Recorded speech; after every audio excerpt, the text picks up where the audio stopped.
समजलं, हे नागेश बाबा नव्हते. छलावा नागेश बाबाच रूप धारण करून उभा होता. क्षणात त्यांचा चेहरा बदलू लागला. लाल डोळे, वाढती केस, विशाल दानवी देह. दामोदर जीवाच्या आकांताने धावू लागला. छलावा हवेत तरंगत त्याच्या मागे येत होता. धावत धावत तो एका जुन्या खाईजवळ पोहोचला. पुढे MV Crazy Cartoon. सुनसान घनदाट जंगलाच्या काठावर वसलेलं काल पहाड गाव. चारही बाजूंनी दाट, रहस्यमय आणि भयानक जंगलांनी वेढलेलं होतं.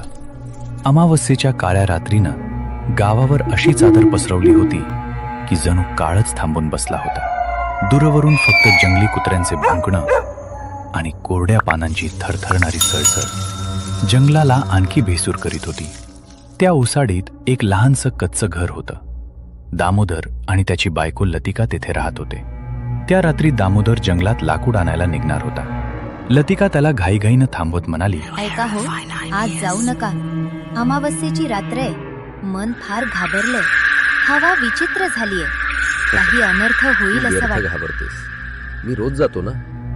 थोडी लाकूड आणून लगेच येतो. थंडी वाढली, घरी काहीच लाकूड नाही.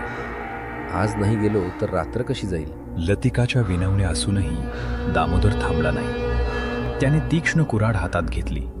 थरथर ती लालटेन उचलली आणि अंधार फाडत जंगलाकडे निघाला. गावाच्या मध्यभागी जुन्या पिंपळाच्या झाडाखाली हरिचरणची चहाची दुकान होती. राख होऊ पाहणारे अंगारे मंद उजेड देत होते. तिथे हरिचरण, जयपाल, मधुसूदन आणि गावातील अनुभवी नागेश बाबा बसले होते. जयपाल हरूच म्हणाला, आज संध्याकाळपासून जंगलात काहीतरी विचित्र थरथर आहे. हवा अचानक थांबते आणि पुन्हा वेड्यासारखी वाहत आहे.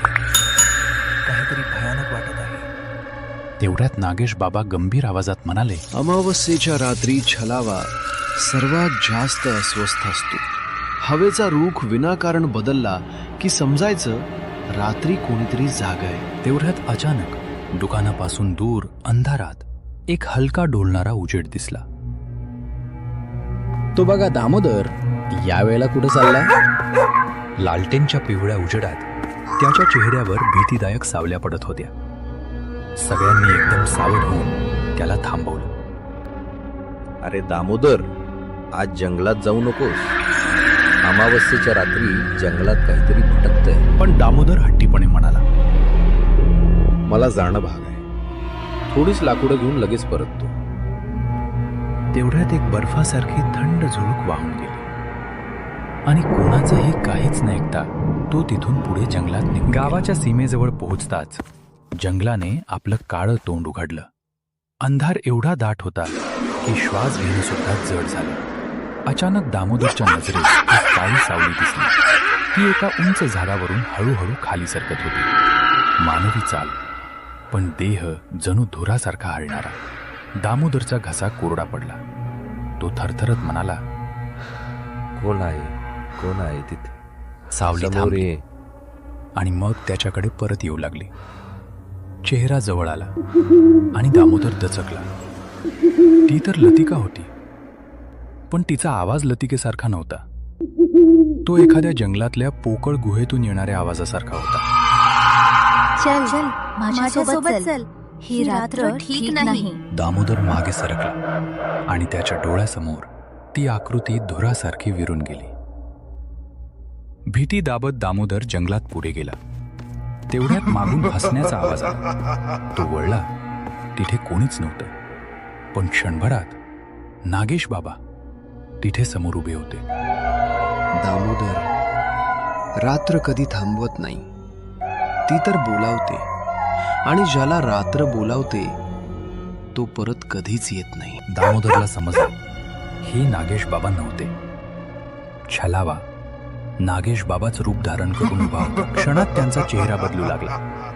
लाल डोळे, वाढती केस, विशाल दानवी देह.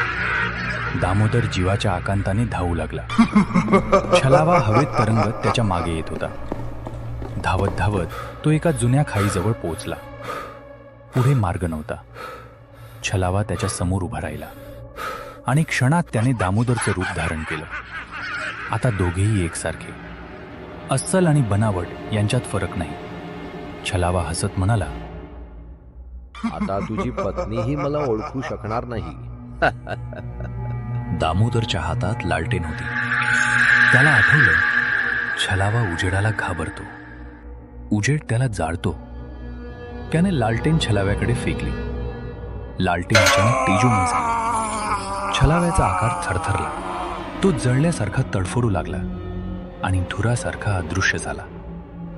मी परत येईन दामोदर, कोणत्याही रूपात, असा आवाज दूरवरून आला.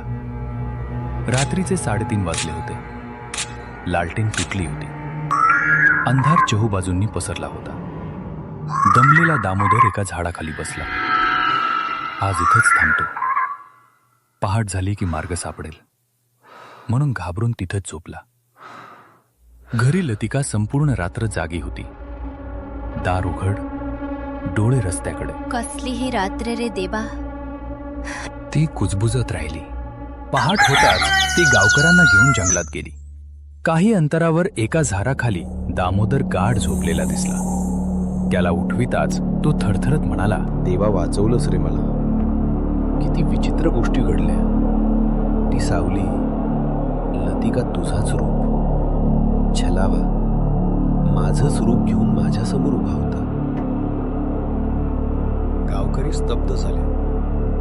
दामोदर शांतपणे भीतीने म्हणाला, तो गेला नाही, तो परत येईल. आता जंगलात कुठेही, कोणत्याही रूपात. त्यानंतर सगळे घरी परत आले. गावकऱ्यांनी सुटकेचा श्वास घेतला, पण त्या रात्रीची दहशत त्यांच्या मनात कायमची कोरली गेली. छलावा गेला नाही, तो अजूनही जंगलात आहे. जर तुम्हाला अशाच भयानक कथा ऐकायच्या असतील तर चॅनल सबस्क्राईब करायला विसरू नका.